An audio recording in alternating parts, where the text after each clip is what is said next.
Benfica versus Barcelona, Blaugrana siap hantam tuan rumah di Estadio da Luz.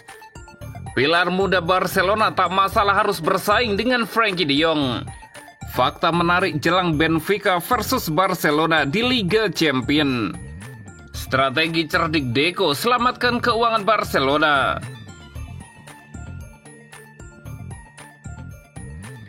Benfica versus Barcelona, Blaugrana siap hantam tuan rumah di Estadio da Luz. Setelah menciptakan pesta 9 gol di fase Liga, Benfica dan Barcelona kembali bertemu di leg pertama pada babak 16 besar Liga Champions. Duel ini akan berlangsung di Estadio da Luz, Kamis 6 Maret 2025, pukul 03 waktu Indonesia Barat, dalam laga yang menyajikan aksi serangan memikat dari kedua tim. Raksasa Portugal lolos ke fase gugur setelah menyingkirkan Monaco dengan agregat 4-3 di babak playoff. Sementara itu Barcelona melaju dengan status unggulan setelah hanya menelan 1 kekalahan di fase Liga. Blaugrana yang terakhir kali meraih kejayaan Eropa pada 2015 punya ambisi besar untuk kembali mengangkat trofi. Anak asuh Hansi Flick tampil dominan dengan mencetak 28 gol dalam 8 laga fase Liga, terbanyak dibandingkan tim lain. Barcelona kini berada dalam performa terbaiknya. Kemenangan telak 4-0 atas Real Sociedad memperpanjang rekor tak terkalahkan mereka di tahun 2025 menjadi 15 laga beruntun di semua kompetisi. Mereka juga tak pernah gagal mencetak banyak gol dalam 11 dari 12 laga tandang terakhir. Benfica di sisi lain juga berada dalam tren positif. Mereka tak terkalahkan dalam 8 laga terakhir dan kini bersaing ketat di puncak klasemen Primeira Liga bersama Sporting Lisbon. Namun mereka masih mengingat pil pahit kekalahan 5-4 dari Barcelona di fase Liga. Satu-satunya laga dalam 40 pertandingan di mana mereka gagal menang meski mencetak 4 gol di kandang. Di kubu Barcelona, rapinya tengah mengejar sejarah dengan keterlibatan dalam 12 gol di UCL. Musim ini 7 gol dan 5 assist. Ia bisa menjadi pemain Brasil dengan kontribusi terbanyak dalam satu edisi. Hanya tertinggal dari Kaká 13 dan Roberto Firmino 17.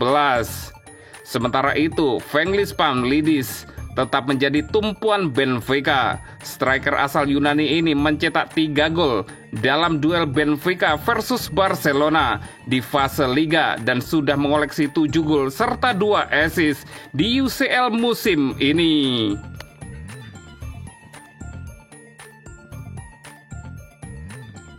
Pilar muda Barcelona tak masalah harus bersaing dengan Frenkie de Jong. Gelandang Barcelona, Marc Casado, mengklaim dirinya tak masalah harus bersaing dengan Frenkie de Jong guna memperebutkan satu tempat di tim utama pada sisa musim ini. Keduanya memang memiliki posisi yang sama. Pelatih Barcelona, Hansi Flick, memang ingin para pemain yang dimilikinya fit untuk bermain dalam beberapa bulan ke depan. Pasalnya, Azulgrana masih bermain di lintas kompetisi macam La Liga, Copa del Rey, dan Liga Champions. Baru-baru ini mereka menang dengan skor 4-0 atas Real Sociedad dalam lanjutan La Liga. Kemenangan tersebut membuat Azulgrana untuk sementara unggul atas Atletico Madrid dan Real Madrid. Sejauh ini ada 12 laga yang tersisa bagi mereka. Terdekat Barca bakal kembali bermain melawan Atletico Madrid setelah di leg pertama pada babak semifinal Copa del Rey kemarin. Kedua tim bermain imbang 4-4 di akhir Februari kemarin. Sementara itu di ajang Liga Champions, Barca bakal bersua dengan Benfica di babak 16 besar Liga Champions. Flick berharap anak asuhnya tak mengalami masalah cedera saat laga krusial digulirkan. Beberapa pemain pun bahkan mendapatkan perubahan peran, termasuk Marc Casado yang sempat mendulang 1 gol ketika bersua Sociedad. Ia juga masih harus bersaing dengan Frenkie de Jong di tengah cederanya Casado. Pemain asal Spanyol pun belakangan memaklumi situasi tersebut dan dirinya tak terlalu mempermasalahkan jika ia harus kalah bersaing dengan pemain lain. Pemain sangat ingin bermain sebanyak mungkin Saat ini saya banyak menghabiskan waktu di bangku cadangan dan saya menerima hal itu seraya menunjukkan nilai saat kesempatan akan datang, urai Casado. Menjadi cadangan adalah bagian dari sepak bola. Frankie adalah pemain hebat. Ia adalah sosok yang hebat dan kami punya hubungan baik. Semua orang di tim menunjukkan kualitasnya dan yang terpenting adalah bagaimana harus bertarung, timpal Casado.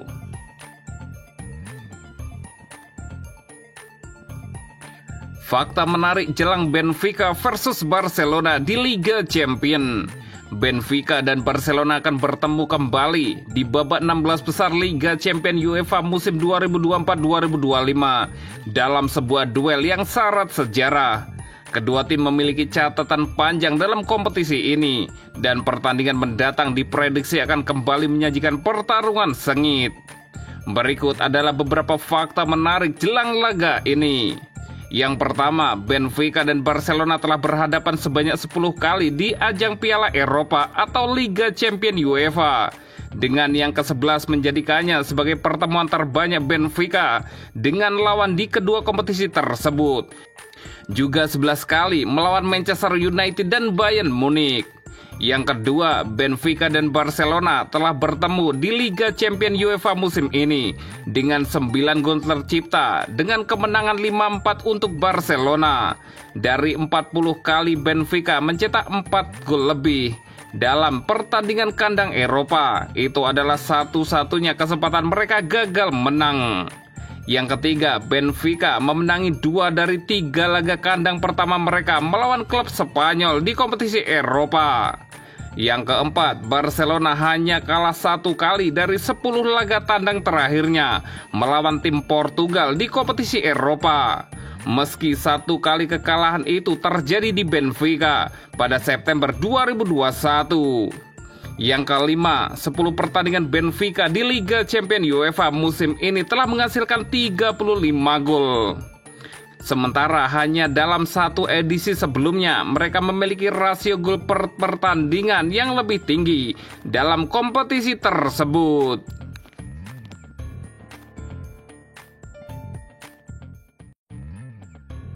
Strategi cerdik Deco selamatkan keuangan Barcelona.